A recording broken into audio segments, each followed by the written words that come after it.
నేను అంటలేను. ఎవరన్నారు? స్వయంగా ఆర్థిక మంత్రి ఛాంబర్కు పోయి 200 మంది కాంట్రాక్టర్లు వాళ్ళు లొల్లిపెట్టి మమ్మల్ని 20-30% కమిషన్ అడుగుతుండ్రు, ఇది ఏమన్యాయం అని చెప్పి సెక్రటేరియట్లో చెప్పిన మాట నేను చెప్తా ఉన్నా. ఈ విధంగా మాజీ సర్పంచులు పాపం వాళ్ళు పనిచేసిన మా బిల్లులు ఇవ్వమనంటే వాళ్ళ గోస ఉంచుకుంటా ఉన్నారు. వాళ్ళేం పాపం చేసిండ్రు? ఈ విధంగా ఘోరం. ఇంకా ఈ అందానికి ఏం మాట్లాడతారు? కేసీఆర్ నువ్వు రా అసెంబ్లీకి, నీ కాయగూరు కూడా ముచ్చట్లు తింటానికా? పిల్లలు అడిగితేనే మీరు జవాబు చెప్తలేరు. ఉన్నట్టు నిలబెడితే ఆ ఆర్థిక మంత్రి అసెంబ్లీలో లేచి 20% కమిషన్ తీసుకుంటాను కేటీఆర్ మాట్లాడితే ఆయన లేచి భుజాలు తడుముకుంటాడు. నీకెందుకు బాధ? నువ్వు తీసుకుంటేనే నీకు బాధ ఉండాలి కదా. లేచి పేదలు ఉల్లి పెడతా ఉన్నాడు ఆయన అసెంబ్లీలో. ఈ విధంగా చాలా గందరగోళంగా అవివేకంతో అజ్ఞానంతో చాలా ఘోరం చేసి అడ్డమైన మాటలని చెప్పింది. దాంతో మనం కూడా గోల్మాలైపోయినాం. తీర్థం పోదాం తిమ్మక్క అంటే వాడు గుల్లే, మనం సల్లే. ఆ గతికి తెచ్చింది ఇలా ప్రజల గతి. మరి మనం కూడా ప్రజలు కూడా ఆలోచన చేయాలి. ఆవేశం కాదు. గాడిదలకు గడ్డేసి బలరకు పాల్పడితే వస్తాయా? మరి ఇప్పుడు ఏం చేయాలో ఆలోచించాలి. ఓ తమ్ముడు అన్నాడు హైదరాబాద్లో, ఆయన ఇల్లు కూడా కొడితే, కేసీఆర్ అన్నా యాడున్నావు, నువ్వు రావాలి, కత్తి వాంచేతలు పడితే యుద్ధం నన్ను చేయమని పడుతుంది. అంతేనా? ఇది కూడా విచారించాలి ప్రజలు. మీకు అర్థం కావాలని నేను చెప్తా ఉన్నా. అందుకే ఓడగొట్టుకున్న కారణే వెతుక్కోవాలి. మీ వెంట బీఆర్ఎస్ ఉంటుంది, మీ వెంట కేసీఆర్ ఉంటాడు. 100% మళ్ళా తెలంగాణ విజయం సాధించాలి, గులాబీ జెండా ఎగిరేయాలి, అద్భుతమైన తెలంగాణను మళ్ళీ సాధించాలి. ఇక బీజేపీ కథ 11 ఏళ్ళ రాజ్యం చేయబట్టి తెలంగాణకు 11 రూపాయలు ఇచ్చిండ్రా?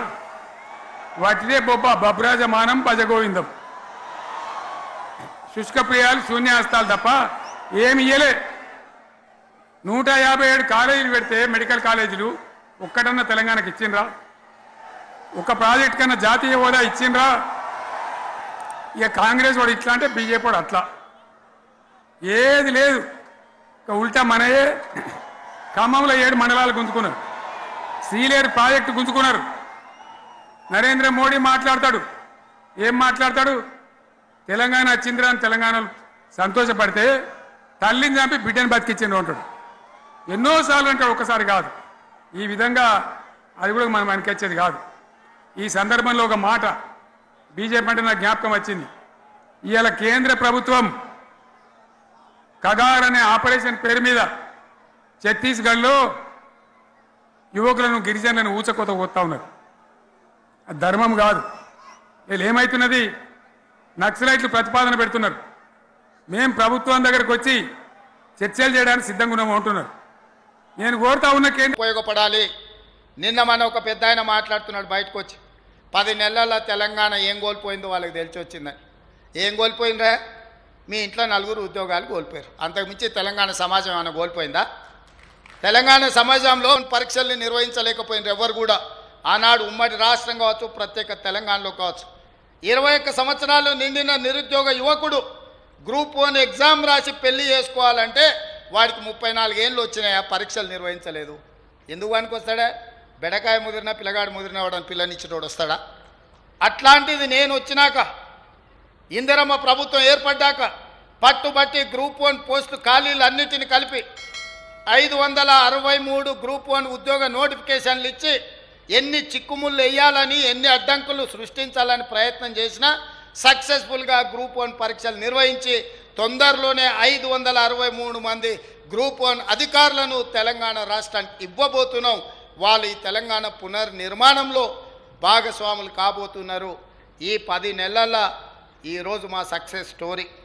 ఈరోజు ఒడ్లు పండిస్తే 500 రూపాయల బోనస్ ఇచ్చి ఈరోజు కొనుగోలు చేసే శక్తి ఈ ప్రభుత్వం తీసుకున్నది, ఈ ప్రభుత్వం అందిస్తున్నది.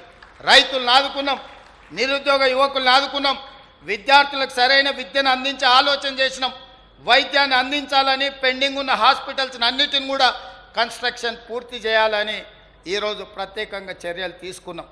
ఇవన్నీ కూడా ఈ తెలంగాణ సమాజ పునర్నిర్మాణంలో ప్రజలకు వచ్చినాయి. ఆయన అంటుండు తెలంగాణ సమాజం ఏం కోల్పోయిందో ఇప్పుడు తెలిసి వచ్చిందని. ఏం బాధ లేదు నాయన, నువ్వు హ్యాపీగా అక్కడనే పండుకో, ఏం నీతో ఏం పని లేదు. తెలంగాణ సమాజం నిన్ను మర్చిపోయింది. అసెంబ్లీ తర్వాత పార్లమెంట్లో గుడ్డు సున్నా ఇచ్చారు, గాడిద గుడ్డు ఇచ్చారు, అయినా కూడా నీ బుద్ధి మారలేదు. ఇప్పటికైనా మీలో మార్పు రావాలని ఈ ప్రభుత్వం చేపడుతున్న మంచి కార్యక్రమాలకు మీరు మద్దతు ఇవ్వండి. ప్రభుత్వం తీసుకుంటున్న నిర్ణయాలలో ఏమైనా లోపాలు ఉంటే ప్రధాన ప్రతిపక్ష పార్టీ నాయకుడిగా సూచన చేయండి. ఇవాళ బడి దొంగలు విన్నాం కానీ అసెంబ్లీకి రాని వాళ్ళను చూసినామా ఎప్పుడన్నా? అసెంబ్లీ వస్తుందంటే ప్రతిపక్షం పోటీ పడి వచ్చి నించొని ప్రభుత్వాన్ని నిలదీయాలి, అడగాలి, కడగాలి ప్రభుత్వాన్ని. ఆయన రానే రాడు, ఉల్టా అయిపోయింది. రామ్మని మేము అడుకోవాల్సిన పరిస్థితి వచ్చింది. సో ఇట్లాంటి పరిస్థితి తెలంగాణలో విచిత్రంగా ఉన్నది.